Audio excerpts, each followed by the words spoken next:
नमस्कार दोस्तों, आज की इस वीडियो में मैं डिस्कस करूंगा blocked ITC section 17 sub section 5। दोस्तों यह बहुत ही इंपॉर्टेंट टॉपिक है।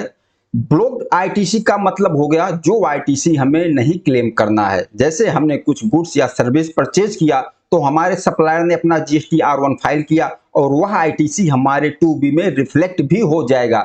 लेकिन हमें डिसाइड करना है कि इस आईटीसी को हमें क्लेम करना है या नहीं क्लेम करना है। अगर उस आईटीसी को आप क्लेम भी कर लेते हो तो आपको पोर्टल रोकने वाला नहीं है, लेकिन इन फ्यूचर बाद में आपको जीएसटी डिपार्टमेंट से नोटिस आएगा कि आपने ब्लॉक्ड आईटीसी क्लेम कर लिया है और इंटरेस्ट और पेनाल्टी के साथ आपको रिवर्स करना है। तो आज हम समझने वाले हैं कि ब्लॉक्ड आईटीसी क्या होगा। इस चीज को बहुत लोग थोड़ा सा टफ समझते हैं, लेकिन ऐसा कोई बात नहीं है। इस तरीके से हम प्रैक्टिकल एग्जांपल के साथ एक एक पॉइंट डिस्कस करूंगा। पूरा section 17 sub section 5 blocked ITC बिल्कुल क्लियर हो जाएगा। तो आइए सबसे पहले हम देख लेते हैं परचेज ऑफ मोटर व्हीकल्स। हम मोटर व्हीकल्स परचेज करते हैं तो वह ब्लॉक्ड आईटीसी में कवर होता है कि उसका आईटीसी हमें नहीं मिलेगा। तो हम यह देखेंगे कि कब हमें आईटीसी मिलेगा और कब वह ब्लॉक्ड क्रेडिट में आ जाएगा, कब नहीं मिलेगा। परचेज ऑफ मोटर व्हीकल्स देखिए, इसका हम दो पार्ट में समझने वाले हैं। सबसे पहले, अगर आपका जो आपने परचेज किया है मोटर व्हीकल्स, उसका यूज ट्रांसपोर्टेशन ऑफ गुड्स के लिए हो रहा है तो आईटीसी मिलेगा। क्योंकि अगर कोई ट्रांसपोर्ट कंपनी है, उसका काम गुड्स की ट्रांसपोर्ट करने का है, उसने कोई ट्रक वगैरह परचेज किया है तो वह ब्लॉक्ड आईटीसी में नहीं कवर होगा, उसकी आईटीसी उसको मिल जाएगा। लेकिन जहां पर हम यूज कर रहे हैं कि आईटीसी मिलेगा, तो ये समझ लेना कि उसका आउटवर्ड सप्लाई सामने टैक्सेबल सप्लाई होगा, फिर आईटीसी मिलेगा। ओके। दूसरा केस है ट्रांसपोर्टेशन ऑफ पैसेंजर। आपने मोटर व्हीकल खरीदा, जैसे कार खरीदा, छोटी बस खरीदा, जीप खरीदा, जिसमें पैसेंजर का ट्रांसपोर्टेशन होना है। इस केस में आईटीसी के लिए हमें इसको दो पार्ट में डिवाइड करेंगे। पैसेंजर ऑफ ट्रांसपोर्टेशन, इसके लिए सबसे पहले बताया गया है कि वह गाड़ी, वह व्हीकल जिसमें सीटिंग कैपेसिटी 13% से ज्यादा की है। ध्यान देना, वह गाड़ी, वह मोटर व्हीकल जिसमें लोगों की बैठने की कैपेसिटी 13% से ज्यादा की है तो उसमें आईटीसी मिल जाएगा। ओके।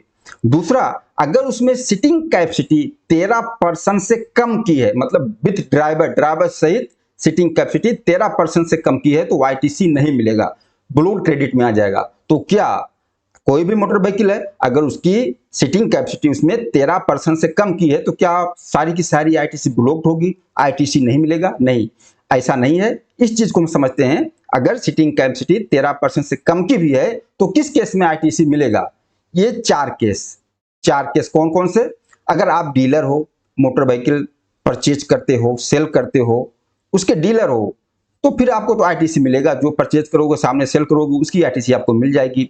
या आप ट्रांसपोर्टेशन आप पैसेंजर की सर्विस देते हो, जैसे टूर्स एंड ट्रेवल्स वाले हो, टैक्सी की सर्विस दे रहे हो, ट्रांसपोर्टेशन आप पैसेंजर की सर्विस दे रहे हो, भले उसकी कैपेसिटी 13% से कम की है, ट्रांसपोर्टेशन आप पैसेंजर की सर्विस दे रहे हो। आपकी आउटवर्ड सप्लाई, हमेशा ध्यान रखना, जहां आईटीसी मिलने की बात हो रही है, समझ लो कि आउट ऑफ सप्लाई आपकी टैक्सेबल होनी चाहिए, तो भी आपको आईटीसी मिल जाएगा। अगर आप ट्रेनिंग सेंटर चला रहे हो, ड्राइविंग स्कूल है आपका, आप ट्रेनिंग देते हो, ड्राइविंग करना सिखाते हो, फिर भी आपको आईटीसी मिल जाएगा। या रेंटिंग, आप मोटर व्हीकल को रेंट पर देते हो, फिर भी आपको आईटीसी मिल जाएगा। ये जो चार केस हैं, इन चारों केस में आपको आईटीसी मिलेगा और आपकी अगर आउटवर्ड सप्लाई टैक्सेबल है तो। इनके अलावा अदरवाइज आपको आईटीसी नहीं मिलेगा। क्लियर हुआ परचेज ऑफ मोटर व्हीकल्स का केस। आगे हमारा आ जाता है purchase of vessel aircraft. Vessel aircraft में क्या पोजीशन है? इसका भी कुछ पॉइंट है जिसमें आपको आईटीसी मिलेगा, अदरवाइज आईटीसी नहीं मिलेगा। सीधा सीधा सा, अगर आप जो वेसल या एयरक्राफ्ट परचेज किया है उसका यूज ट्रांसपोर्टेशन ऑफ गुड्स के लिए हो रहा है, गुड्स का ट्रांसपोर्ट किया जा रहा है, या आपकी कंपनी है, आप अपने ही गुड्स की ट्रांसपोर्टेशन कर रहे हो, ट्रांसपोर्टेशन ऑफ गुड्स में यूज हो रहा है तो उसका आईटीसी मिलेगा। या ट्रांसपोर्टेशन ऑफ पैसेंजर है, उसका भी आईटीसी आपको मिलेगा।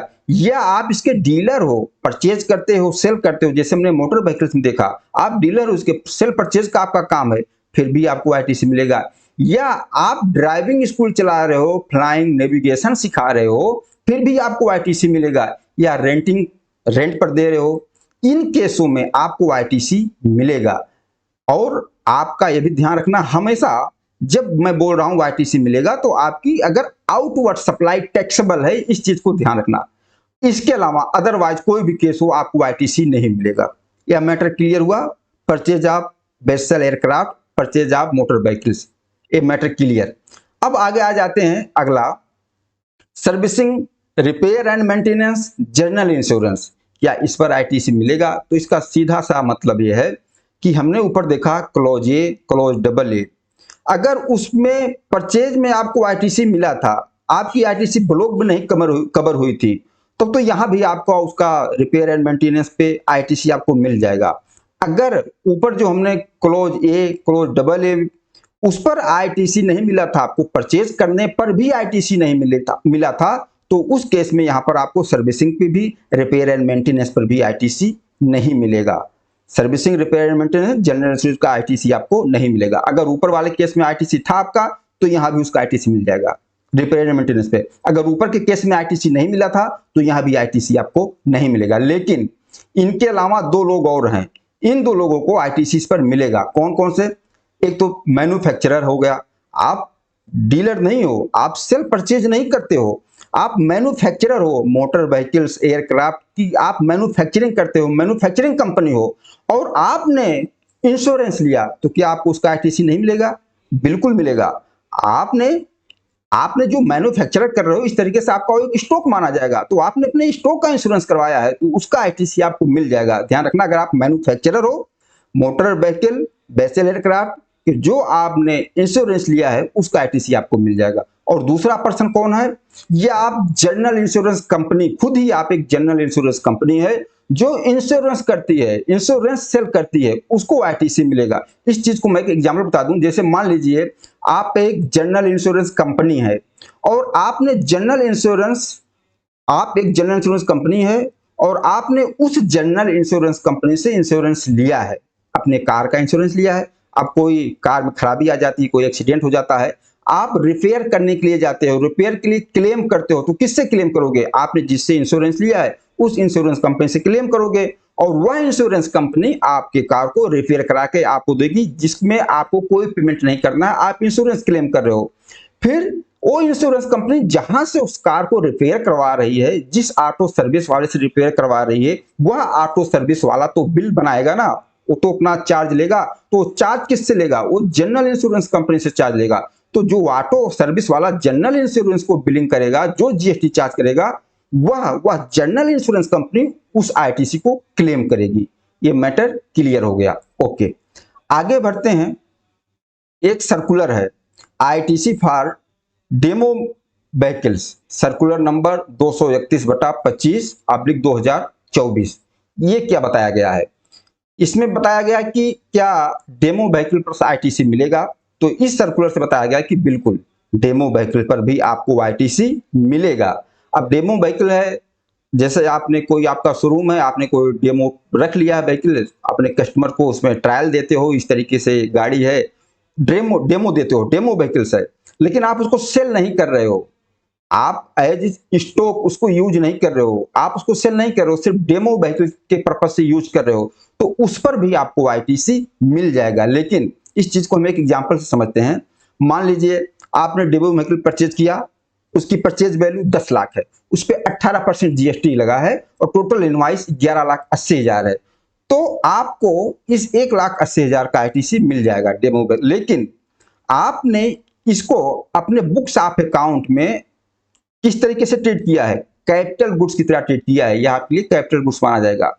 तो आपने जो डिप्रिसिएशन लिया है, डिप्रिसिएशन किस पे लिया है? 10 लाख पे। तो अगर 10 लाख पे लिया है, तो आपको 1,80,000 का आईटीसी मिल जाएगा। अगर आपने टोटल पर डिप्रिसिएशन ले लिया है 11,80,000 पे, तो फिर आपको 1,80,000 का आईटीसी नहीं मिलेगा।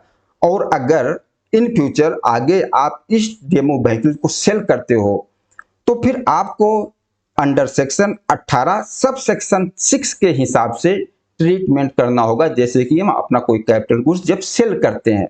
दोस्तों, यह चीज था आपका मोटर व्हीकल्स का और बेसल एयरक्राफ्ट से रिलेटेड सेक्शन 17 सब सेक्शन 5 में जो ब्लोड क्रेडिट होता है।